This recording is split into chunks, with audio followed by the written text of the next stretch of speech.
Example में देखिए कि ये पावर सब स्टेशन है, इसमें आपको 2-3 ठो लाइन दिख रही होगी रेड कलर की, जो आपकी फेज लाइन है। एक ग्रीन कलर की जा रही है जो अर्थिंग है, काले रंग की जा रही है जो न्यूट्रल है। अब ये वाले घर वाले भाई साहब क्या किए हैं, आप ध्यान दीजिए कि वाले इस वाले से क्या ले लिए हैं, फेज ले लिए हैं, एक न्यूट्रल ले लिए हैं, एक अर्थिंग ले लिए हैं। इनको फेज भी मिल गया, जाने का रास्ता न्यूट्रल भी मिल गया, इनमें घर में किसी को करंट भी मारेगा तो ये अर्थिंग में चला जाएगा, ये घर सुरक्षित है। लेकिन ये वाले भाई साहब को देखिए, ये अर्थिंग लाइन से अर्थिंग लिए ही नहीं है, लाल वाले से फेज ले लिए हैं, काले वाले से न्यूट्रल ले लिए हैं। लेकिन ये भी बंदा होशियार है, ये अपना पर्सनल अर्थिंग लगा के रखा है। देखिए यहाँ पे इसने क्या लिया है, पर्सनल अर्थिंग, तो ये भी बच जाएगा। ये सरकार का फायदा उठा रहा है, ये अपने दिमाग का फायदा उठा रहा है। बकलवा को देखिए, सब स्टेशन से आया लाइन 3 फेज जा रहा है, एक ठो फेज ले लिया अपने घर में और एक ठो न्यूट्रल ले लिया जाने के लिए। और सरकार इस एरिया में अर्थिंग दी ही नहीं थी और यो ससुरा अपने घर में अर्थिंग नहीं लगाया तो उड़ेगा, इसके यहाँ करंट मारेगा किसी को तो झनाक से उड़ेगा ही।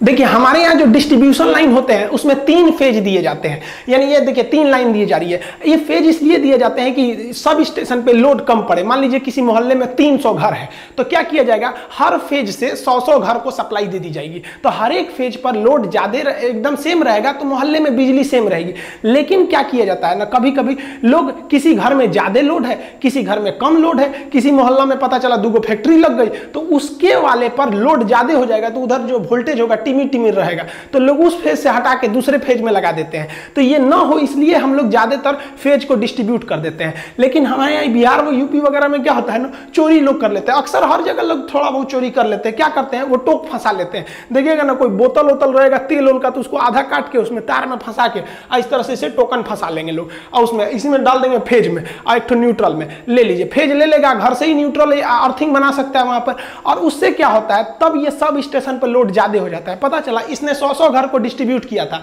और किसी एक फेज में 50 तो घर वाले टोक फंसा के चोरी करने लगे हैं लोग। अब वही चोरी करेंगे तो उस पर एक्स्ट्रा लोड आ जाएगा, तो इस एक्स्ट्रा लोड से लिए कई बार छापा पड़ता है तो ये लोग क्या करते हैं, उतार लेते हैं, कहते हैं हमारे यहाँ तो लाइटें नहीं है। देखिए जो हाई टेंशन लाइन होती है, जो जहां से ट्रांसमिशन होके आ रही होती है, उसको हम लोग डेल्टा में जोड़ते हैं। डेल्टा ऐसे कनेक्शन को कहते हैं जिसमें से न्यूट्रल नहीं गया रहता है। यानी अगर डेल्टा में जुड़ा है तो न्यूट्रल है ही नहीं है, आप उसको करंट ले लेंगे लेकिन कोई काम नहीं कर पाएंगे और ना ही आपको झटका मारेगा, क्योंकि डेल्टा में न्यूट्रल नहीं होता है, आपको न्यूट्रल देना पड़ेगा।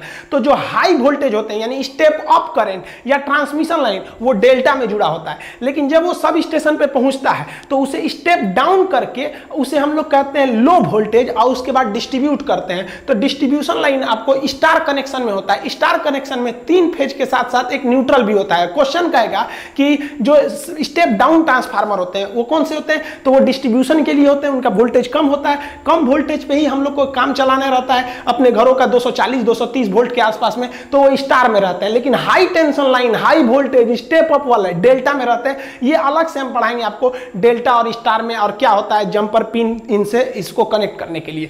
तो इस तरह से हमको आता है डेल्टा से ट्रांसफार्मर दे देता है स्टार। अब हमको जो मिलते हैं, देखिए कोई भी चीज कभी कभी सुने होंगे कि ये 3 फेज का है, ये सिंगल फेज का है, तो सिंगल फेज की चीज कमजोर रहते हैं और 3 फेज की चीज बहुत शक्तिशाली रहते हैं।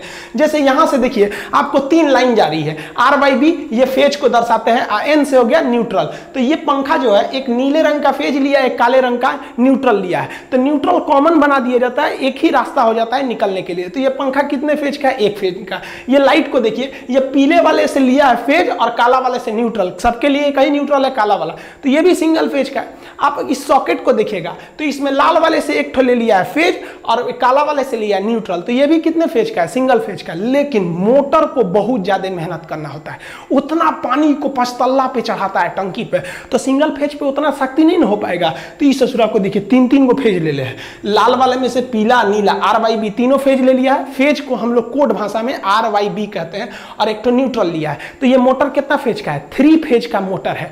अब इसीलिए लोग कहते हैं ससुरा मोटर से करंट मारता है तो उड़ाइए देता है। अरे उड़ाइए कौन चीज देता है, मोटरवा ससुरा 1 फेज पे थोड़े चल रहा है, वो तो 3 फेज पे चल रहा है। तीनों फेज बा छुएगा तो उड़िएगा नहीं। लेकिन अगर वही कोई मोटर कम पावर का है, जैसे ई मोटरवा को देखिए ना, ऊपर से 3 ठो फेज गया है, लेकिन ये लिया है एक गो नीला वाले से फेज, एक न्यूट्रल, तो ये तो सिंगल फेज का मोटर है, इससे करंट मारेगा ना आपको तो उतना झटका नहीं मारेगा। लेकिन ये 3 फेज वाले से मारेगा ना तो उड़ाइए देगा आपको। आपके घर में जो सप्लाई आती है पोल से डिस्ट्रीब्यूशन लाइन, हालांकि इससे पहले वाले वीडियो में हम आपको ट्रांसमिशन लाइन और डिस्ट्रीब्यूशन लाइन पढ़ा दिए हैं, उसमें 4 ठो वायर आएगा। देखिए यहाँ पे 3 वायर जो है वो फेज के लिए, 1 वायर जो है वो न्यूट्रल के लिए है। देखिए अगर आप सिंगल फेज का करंट लिए हैं, अपने घर में सप्लाई लिए हैं, तो 1 ठो आपको दे देगा फेज, एगो देगा न्यूट्रल। न्यूट्रल तो हर हाल में देगा। और 3 फेज का लिए हैं तो 4 गो तार आएगा, 3 ठो फेज आएगा, एगो न्यूट्रल आएगा। तो अब आप कहेंगे कि सर हम फेज लेते हैं और जला के न्यूट्रल से भेजते हैं, तो आप जैसे मान लीजिए यहाँ से लिए पोल पे से आपके मीटर में आया है 1 फेज 1 न्यूट्रल, और इधर से निकलेगा आपके घर में 1 फेज और न्यूट्रल, तो फेज से करंट जाएगा, न्यूट्रल से आएगा, मीटर को होते हुए पोल पे जाएगा। आप सोचेंगे ससुरा पोलवा पे से कहाँ चल जाता है, तो पोल पे से जाता है ट्रांसफार्मर के पास, और ट्रांसफार्मर में एक तार द्वारा उसे ग्राउंड करके अंदर भेज दिया जाता है। तो न्यूट्रल और ग्राउंडिंग में ज्यादा का अंतर नहीं है, ये अपने घर नहीं ले जाता है, वही ट्रांसफार्मर तक ले जाता है, वहां से ग्राउंड कर देता है। अब बिजली चोरी कैसे करते हैं लोग, देखिए मान लीजिए आपका सिंगल फेज का मीटर है, तो 1 फेज ले लिए, 1 न्यूट्रल ले लिए, तो ये इनपुट है, आउटपुट आपके घर में जाएगा 1 फेज 1 न्यूट्रल। तो चोरी करने वाला क्या करता है कि यहां से फेज ले जाता है और न्यूट्रल को बीच में रोक देता है, किसी कमरा के पास जाके न्यूट्रल को काट के टेप चिपका देता है। तो करंट तो इधर से गया, ये फ्रिज चलेगा नहीं चलेगा, क्योंकि केवल फेज मिल रहा है। पंखा चलेगा, फेज मिल रहा है, लेकिन ये ससुरा होशियारी कर देता है, यहां से इसको ले जाके एक इधर से ना अर्थिंग जोड़ देता है। अब बताइए, जाने का रास्ते को ही ना न्यूट्रल कहते हैं, तो आया फेज और न्यूट्रल ना जाके ग्राउंड में चला गया, तो ये पंखवा तो चलिए जाएगा, उस ससुरा को सेफ्टियो मिल जाएगा, चलियो जाएगा। तो इससे जो है मीटर की रीडिंग नहीं उठ पाती थी। अब मीटर लोग खूब लगा देते थे, अब बिजली नहीं आता था, तो सरकार इससे परेशान थी, तो सरकार ने ना उसकी जगह पे ले आ दिया डिजिटल मीटर। अब अगर आप डिजिटल मीटर लगा देंगे और सोचेंगे कि इस तरह से बीच में न्यूट्रल को